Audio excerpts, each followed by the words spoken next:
প্রথমে দিলাম তেল, তারপর ফোড়নে দিলাম তেজপাতা, শুকনো লঙ্কা আর গোটা গরম মশলা, তারপরে পেঁয়াজ, আদা, রসুন। আজকে আমাদের হচ্ছে চানা মশলা। তারপরে পেঁয়াজটা দেবো, লঙ্কা গুঁড়ো, ধনে গুঁড়ো, জিরে গুঁড়ো, হলুদ গুঁড়ো দিয়ে মশলা থেকে তেল ছেড়ে আসে। আমার মায়ের কোনো মশলা ডিব্বেতে থাকে না, সব থাকে প্যাকেটে।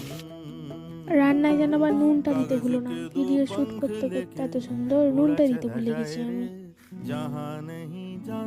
যাই হোক, রান্নাটা এবার হয়েই এসেছিল। তো চানার সাথে ছিল নানপুরি, তাই বলতে ভুলে গেছিলাম। ও নানপুরিটা ফুলেছে দেখেছো, করে এক্সের মুখটা ফুলে থাকে। যেটা রান্না বলে বলছি না, খেতে কিন্তু দারুণ হয়েছিল।